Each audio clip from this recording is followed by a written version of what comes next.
కూర్చునేది? ఏమిటి జనమంతా? ఓహో, ఈ వీధి మొహానికి ఎప్పుడు కారు వచ్చుండదు, నా కారు చూడడానికి వచ్చుంటారు. దానికి ఒక కథ ఉందండి.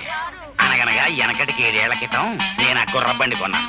మొదటిసారి మా వీధికి వేసుకొచ్చినప్పుడు 100 మంది వచ్చారు జనం.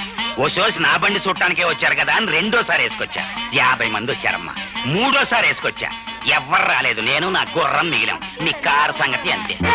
ఏమిటా బాబుడు? నువ్వింక వాయించడం మొదలెట్టబ్బాయా? అవును, మీ తాత ముత్తాతలే కాకుండా నువ్వు మీ నాన్న కూడా చాలా గౌరవమైన వాళ్ళన్నావు. కనీసం కుర్చీ వేయాలనే మేనర్స్ కూడా తెలీదా? మేనర్సా? అరే అటక మీద మర్చిపోయానండి. ఇప్పుడు మావా లోపలికి వెళ్ళి అమ్మాయి గారికి మేనర్స్ తెచ్చివి అర్జెంటుగా.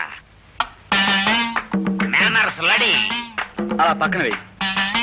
రండి, దయచేయండి, దయచేయండి, ఆశలుకండి. సారీ మేడం, ఇది ఏ డచ్ కాలంలోనో ఫ్రెంచ్ కాలంలోనో కొన్న కుర్చీ. పాప విరిగిపోయింది, పోతే పోయిందని అసలు కుర్చీ. కానీ తమలాంటి పెద్దలు కూర్చుని కుర్చీ వేరకొట్టినా అది మాకు ఎంతో గౌరవంగా ఉంటుంది కదరా? చాలా గౌరవం. పాపం దెబ్బలు తగలేమో ఒకసారి చూడండి. పిలిచావన్నమాట, నన్ను నలుగురిలో అవమానం చేస్తావా?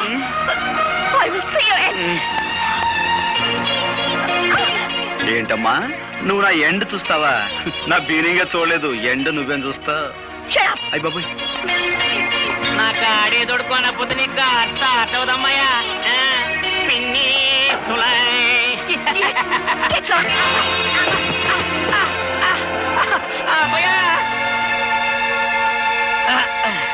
అది మా పెద్ద దెబ్బ కొట్టింది. ఎంత పొగరు మొద్ద చూసావా అబ్బాయా? ఏంటేంటి వాడకమేంటి, ఆ బురదేంటి? ఆ కారులో వెళ్ళే పొగరు పోతమ్మాయి నా మీద బురద కొట్టిపోయింది. చూసావా అబ్బాయా, దాని పొగరకు అంతు లేకుండా పోతుంది. ఇంకా లాభం లేదు, ఇత్తడైపోవాల్సిందే. అందుకో హార్మోని. నా పేరు ఆముదాల అసిరయ్య. నేను ఈ ఊరికి దంగీరు నుంచి వచ్చిన ఇన్స్పెక్టర్ని అని మీ అందరికీ అండర్స్టాండింగ్ అయిపోనాదని నాకు అండర్స్టాండింగ్ అయిపోనాది. నేను మామూలు ఇన్స్పెక్టర్ని కాను. కేడీలకు బేడీలు తగిలించి బీడీలతో కాల్చి కాల్చి బుద్ధి చెప్పడంలో చాలా పెద్ద పేరున్నవాణ్ణి. ఎముళ్ళాటోళ్లకు ముగుళ్ళాటోణ్ణి. మోకాల చిప్పల తీయించడంలో ప్రత్యేకమైన ట్రైనింగ్ అయిన వాణ్ణి. నేను అడిగిన ప్రతిదానికి మీరంతా ఎస్ అని సమాధానం చెప్పాలి. ఏమని సమాధానం చెప్పాలి? నేను చాలా స్ట్రిక్ట్ ఆఫీసర్ని. ఎంత స్ట్రిక్ట్ ఆఫీసర్నో అంత ఎదవనాయాల్ని. సెటప్. దీనికి నో అని చెప్పాలి. నేను క్వశ్చన్లు అడుగుతాను, ఆన్సర్ టు ది క్వశ్చన్లో. ఈ స్టేషన్ అంతటికి సీనియర్ ఫెలో ఎవడు? Who is senior fellow? నాకు ఈ ఊరి ఇస్త్రీ అంతా కావాలి. నేను అడిగే ఒక్కొక్క క్వశ్చన్కి సరిగా సమాధానం చెప్పు.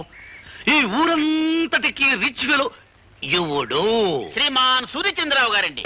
ఈ ఊళ్ళో అతి మిక్కిలి మిక్కిలి పలుకుబడి గల వ్యక్తి ఎవడు? శ్రీమాన్ సూర్యచంద్రరావు గారండి. పోలీసు వాళ్ళకి యాలకు ఉపయోగపడి వాళ్ళని యాలకి ఉపయోగించుకునే బుర్ర వ్యక్తి ఎవడు? శ్రీమాన్ సూర్యచంద్రరావు గారండి. ఈ ఊళ్ళో పచ్చి ఎదవ కేదీనాయాలు ఎవడు? శ్రీమాన్ సూర్యచంద్రరావు గారండి. అన్నింటికీ ఆల్ ఇండియా రేడియోలో ఆడి పేరు గడగడగడగడమని మోగిపోతుంటే ఆడేదో పెద్ద పొగరుపోతై ఉండాలని నా మెదడుకు ఐడియా వస్తా ఉండదే. పోలీసు వాళ్ళ దృష్టిలో పొగరబోతు అతను కాదండి, గోపి అని ఒక మునగాడు ఉన్నాడండి. వాడికి 2 విద్యలు తెలుసండి. 1 హార్మోని వాయించడం, 2 హారి చేసిన వాళ్ళని ఎడలపెడ వాయించడం. అబ్బా భలే వాయిస్తాడండి. అంత మునగాడా? అయితే ఆ అవరాగాడ సంగతి త్వరలోనే చూసుకుంటాను.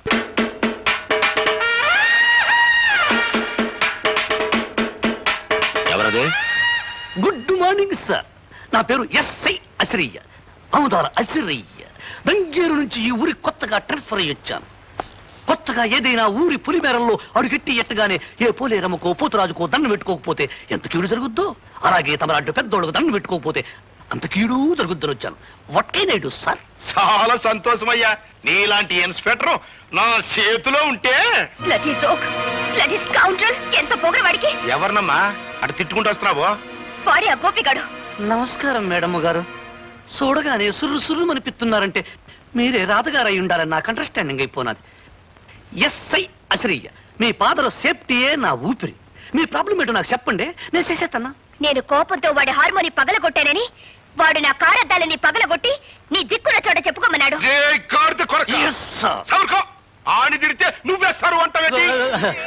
మా ఎస్పీ దొరగారు కూడా నన్ను ముద్దుగా అలాగే పిలిచేవారు, అందుకే పొరపాటైపోయింది. ఆ గోపిగాడు ఎంత గుండెలు తీసిన బంటు కాకపోతే నా కూతురును అవమానించి దాని కారుని బద్దలు కొడతాడా? అన్ని దెబ్బకి దెబ్బ నేను తిత్తగా ఐఆమ్ ఇయర్ వైపియర్. ఏం చేస్తారట? గుట్ట సప్పుడు కాకుండా గుండా యాక్ట్ కింద వాడు అరెస్ట్ చేసేయగలను.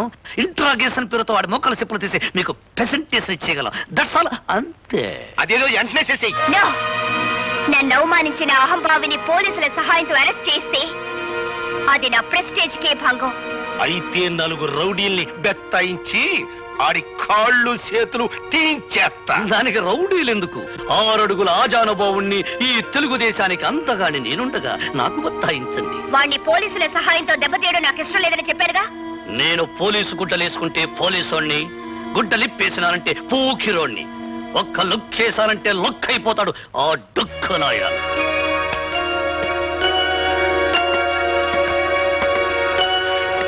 టైగర్ రాముడు గారా, రండి. నమస్కారం అండి.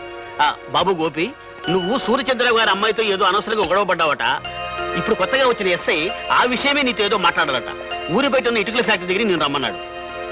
నా నోటితో అనకూడదు కానీ అతను ఉత్త పొరంబోకు. ఇప్పుడే హార్మోనియం రిపేర్ అయింది, మళ్ళీ ఇంకో రిపేర్ చేసే అవకాశం నాకు వచ్చిందన్నమాట.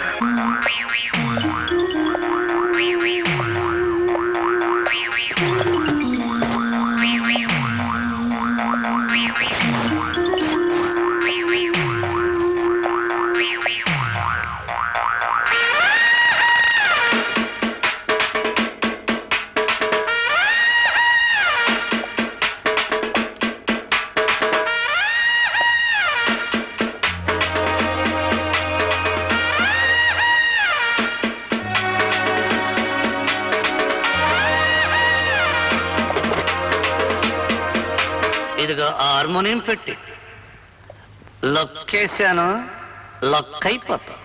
మా నాన్న ఎప్పుడు నాకు 2 వాయించడం తెలుసు అంటాడు. 1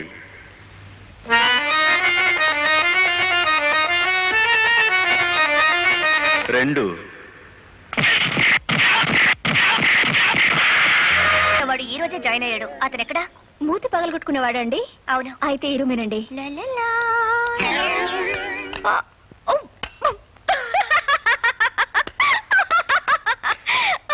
హలో సార్ గారు, అవును, నువ్వు వాయించవలసిన హార్మోనియాన్ని నిన్నెవరో హార్మోని వాయించేసినట్టున్నారు.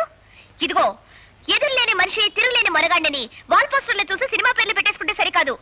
ఛాలెంజ్ లో ఉన్న సత్తా చేతల్లో ఉండాలి. ఒక్కసారి సరదాగా నిన్ను అలా అలా సరిగమలు పలికించరా? నువ్వా? వాడికి వెన్నెముక విరిచేసి మోచపులు తప్పించేస్తాని పెద్ద గొప్పలు చెప్పి వెళ్ళు. నీ ఎముకలు మొత్తం చిట్టు చుట్టుగా విరక్కొట్టుకొచ్చావా?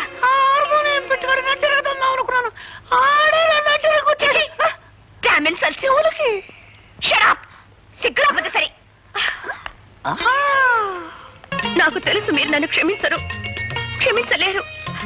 పవిత్రమైన సంగీత వాద్యాన్ని నా అహంకారంతో, అజ్ఞానంతో, పొగరబోత్తనంతో పగల కొట్టి తీరని అపచారం చేశాను.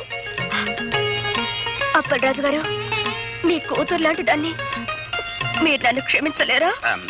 నేను క్షమించేస్తానమ్మా, కానీ మా పాపరాయుడు బా